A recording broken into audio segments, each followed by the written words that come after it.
रावण में बुराई क्या थी? अगर मुझे कोई मारने आए तो मैं अपना बचाव करूंगा नहीं करूंगा? आप बताइए। सर एक विजयदशमी वो लोग भी मना रहे हैं जिसमें वो कहते हैं कि अधर्म पे धर्म की विजय का अरे भाई, मना रहे हैं। अरे भाई, ये कैसी बात कर रहे हो? रावण दहन काय का दहन कर रहे हैं? रावण अभी दहन ही नहीं हुआ है। ये सनातन शब्द जो है वो हमसे चुराया हुआ शब्द है। सनातन शब्द बहुत धर्म का शब्द है। दशहरा का मतलब है 10 लोगों को हराया गया। 10 कौन थे? मौर्य साम्राज्य के 10 सम्राट हुए। वो आरएसएस वाले क्या? मैं कह रहा हूँ बैठ जाए, मेरी बात का जवाब दे दे।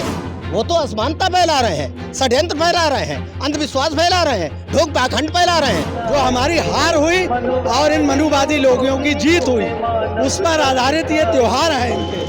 नमस्कार साथियों, आज बरेली गौतम बुद्ध पार्क में इस समय मैं हूं और धम्म विजयदशमी अशोक धम्म विजयदशमी का कार्यक्रम आयोजित किया गया है। बड़ा कार्यक्रम यहां पर प्रतिवर्ष आयोजित किया जाता है। सभी चीज़ों को लेकर हम लोगों से बात भी करेंगे, तो आप बने रहिएगा हमारे साथ इस वीडियो में। तो सर क्या मकसद है आज के कार्यक्रम का और क्या कार्यक्रम है आज? आज सम्राट अशोक धम्म विजयदशमी और बोधिसत्व बाबा साहब डॉक्टर भीमराव अंबेडकर दीक्षा दिवस समारोह है। और इसका मकसद ये है कि भारत के अंदर जो जातिवाद पैदा है, उस जातिवाद को ख़त्म करने के लिए 14 अक्टूबर सन 1956 के लिए परम पूज्य बोधिसत्व बाबा साहब डॉक्टर भीमराव अंबेडकर ने बौद्ध धर्म स्वीकार किया था। और आज से 2000 वर्ष पूर्व सम्राट अशोक ने बौद्ध धर्म स्वीकार किया था। और उसी के उपलक्ष्य में हम लोग हर साल ये पर्व मनाते हैं और इस दिन दीक्षा समारोह भी आयोजित किया जाता है। और इस दीक्षा समारोह में बौद्ध धर्म की दीक्षा इसलिए दिलाई जाती है कि भारत से जातिवाद को ख़त्म करके यहाँ पे समता और समानतावादी धर्म की स्थापना, बौद्ध धर्म की स्थापना की जा सके। सर एक और सवाल आता है, अभी एक विजयदशमी उधर मनाई जा रही है, वो लोग रावण का दहन कर रहे हैं और कह रहे हैं कि हम बुराइयों का दहन कर रहे हैं। एक विजयदशमी आप लोग मना रहे हैं, तो हम हमारे दर्शकों को समझाएं दोनों में क्या अंतर है, असली कौन सा है, नकली कौन सा है? देखिए, ये जो लोग मनाते हैं दशहरा, दशहरा का मतलब है 10 लोगों को हराया गया। 10 कौन थे? मौर्य साम्राज्य के 10 सम्राट हुए। उसमें आखिरी सम्राट जो थे वो बृहद्रथ मौर्य थे और उनके लिए मारा गया। और मार कर मतलब हिंदू धर्म यानी उस समय जो वैदिक धर्म था उसका शासन कायम किया गया। और भारत से जो हमारा समतावादी स्वतंत्रवादी शासन था उसको नष्ट करके जातवादी शासन लागू किया गया। तो ये कहते हैं कि धर्म अधर्म पर धर्म की विजय। मैं कहता हूँ ये अधर्म पर धर्म की विजय है, धर्म पर अधर्म की विजय। क्योंकि धर्म पर अधर्म की विजय इसलिए है क्योंकि उस दिन मतलब जो है इन्होंने हमारे जो समतावादी जो सम्राट थे 10 सम्राटों का कत्ल किया। और कत्ल करने के बाद में जितने भी इनके ये त्योहार जिन्हें कहते हैं, त्योहार का मतलब होता है तुम्हारी हार। जो हमारी हार हुई और इन मनुवादी लोगों की जीत हुई, उस पर आधारित ये त्योहार है इनके। हमारा कोई त्योहार नहीं होता है, हम लोग पर्व मनाते हैं। जो हमने सत्य और अहिंसा पर विजय पाई है। आज हम जो पर्व मना रहे हैं वो अहिंसा पर अहिंसा की विजय का पर्व है। तो उनकी विजयदशमी है, इसका मतलब वो नई है और आपका जो पर्व है वो पुराना है। हमारा सबसे पुराना पर्व हमारा है, क्योंकि बौद्ध धर्म में जो भगवान बुद्ध जो हुए हैं, गौतम बुद्ध, उनसे पहले भी 28 बुद्ध हुए हैं। यानी 28 बुद्ध हुए हैं, 27 बुद्ध पहले और जो बाद में बुद्ध हुए हैं वो है मतलब जो है कि गौतम बुद्ध। हाँ, तो सबसे पुराना धर्म भारत का जो है बौद्ध धर्म है। लेकिन आज एक बात चल रही कि सनातन धर्म है, उनका जो धर्म है वो कह रहे हैं सनातन धर्म है। नहीं, उस पर आपका क्या कहना है? मेरा कहना ये है कि ये सनातन शब्द जो है वो हमसे चुराया हुआ शब्द है। सनातन शब्द बौद्ध धर्म का शब्द है। ऐस धम्मो सनातनो। भगवान बुद्ध ने समानता की बात कही है, एकता की बात कही है, भाईचारे की बात कही है। तो इनका धर्म जो है ऊंच नीच पे आधारित है, भेदभाव पे आधारित है, जातिवाद पर आधारित है। और हमारा धर्म जो है वो समतावादी धर्म है। तो दोस्तों ये थे हमारे साथ ब्रजलाल बौद्ध जी, जिनका कहना है कि बौद्ध धर्म सनातन धर्म है और पुराना भी है। क्या नाम है आपका, कहाँ से आए हैं? मेरा नाम है इंजीनियर बालकराम बौद्ध। तो कहाँ से आए आप? मैं बरेली से हूँ। और मेरा यही सवाल है कि आज जो ये कार्यक्रम आयोजित किया गया, क्या मकसद है इसका, क्यों मनाया जा रहा है ये विजयदशमी पर? अशोक विजय धम्म दशमी, जी, इसमें सम्राट अशोक ने पूरे जब वो युद्ध में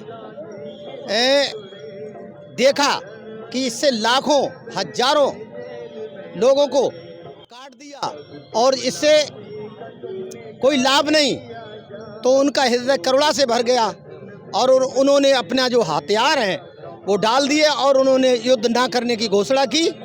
और इसीलिए अशोक विजय और उन्होंने अपने पुत्र और पुत्री को श्रीलंका और अन्य देशों में भेजा बुद्ध धम्म की प्रचार प्रसार के लिए। तो ये समता, समानता, बंधुता और न्याय पे आधारित हमारा बुद्ध धम्म है। ये धम्म है, धम्म मीन्स धारण करना, ये धर्म नहीं है।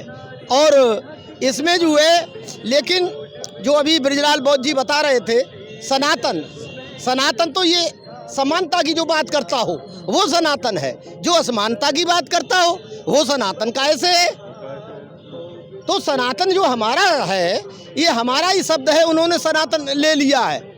अरे बताइए। एक बात और कहते हैं भारतीय जनता पार्टी वाले कि सम्राट अशोक ने तलवार रख दी, उसके कारण भारत गुलाम हो गया, तो इस पर आपका क्या कहना है? देखिए सुनिए, पाड़ात पता बेरमड़ी सिक्का पदम समाध्यामी, आदमी पंचशील की परिभाषा नहीं समझता है। पाड़ात का मैं प्राणी मात्र की अकारण हिंसा नहीं करूंगा, अगर मुझे कोई मारने आए तो मैं अपना बचाव करूंगा नहीं करूंगा?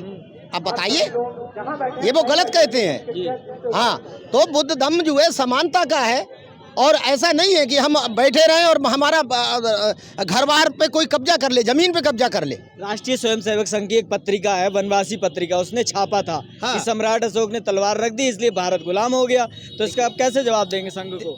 देखिए, संघ के अभी प्रदेश से बहुत बड़े अग्रवाल हैं इधर, जो आचार्य जी के उधर रहते हैं, उनसे मेरी वार्ता हुई थी, वो समरसता की बात कर रहे थे। 2 घंटे मेरी चर्चा हुई। चर्चा के बाद में ये आकाश पुष्कर के यहाँ वो आरएसएस वाले, क्या मैं कह रहा हूँ बैठ जाएं, मेरी बात का जवाब दे दे, मैं तैयार हूँ उनसे बात करने का। वो तो असमानता फैला रहे हैं, षड्यंत्र फैला रहे हैं, अंधविश्वास फैला रहे हैं, ढोंग पाखंड फैला रहे हैं। तो गणेश जी को देखा कितनी पेशाब की उन्होंने, उस पर नाराज हो गए, बोले अरे आप ये कह रहे हैं, तो उनको तो षड्यंत्र के तहत फंसाना है। मैं राजनीति नहीं हूँ, राजनीतिक नहीं हूँ, मैं बुद्धिस्ट हूँ और रजिस्टर्ड बौद्ध हूँ। मेरे पास भारत सरकार के द्वारा गजट है, कोई भी कॉपी देख सकता है, ये नहीं कि मैं कह रहा हूँ कि बौद्ध हूँ। सर, एक विजयदशमी वो लोग भी मना रहे हैं जिसमें वो कहते हैं कि अधर्म पे धर्म की विजय का। अरे भाई ये कैसी बात कर रहे हो? रावण दहन काय का दहन कर रहे हैं? रावण अभी दहन ही नहीं हुआ है? ये अच्छी बात है किसी आदमी को अगर उसको बार बार उसने क्या बुराई थी?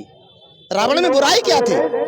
राम में क्या? मैं इस पे नहीं जाना चाहता, मैं किसी धर्म की आलोचना नहीं करता, लेकिन मैं इतना जानता हूं कि कोई आरएसएस का है वो मुझसे बात कर ले, कितना भी बड़ा विद्वान हो। अरे भाई 2 घंटे मैंने बात की, मुझे तो प्रदेश लेवल तक का पद दे रहे थे। एक बात और कह रहे हैं, जैसे आपने कहा कि आप बौद्ध हैं, वो कह रहे हैं बौद्ध, जैन, सिख सब हिंदू ही हैं, सब हिंदू से ही निकले हैं, वो भी कहते हैं। अरे हिंदू यार, हिंदू से निकले हो ना निकले हो, मैं भारत सरकार का गजट दिखा सकता हूँ, धामांतरण और नामांतरण की 2800 रुपए की रसीद दिखा सकता हूँ। मैं उनके कहने से क्या मान लूँ? अरे भाई मेरे पास में जब भारत सरकार ने मुझे लिख दिया है हिंदुइज्म से बुद्धिज्म, तो मैं तो बौद्ध हूँ। वो क्या कहे, इससे मुझे क्या लेने देना? अरे मुझे क्या लेने देना वो उससे क्या कह रहे हैं? आज के दिन बाबा साहब ने भी दीक्षा ली थी, उसकी क्या वजह थी, वो क्या कार्यक्रम था?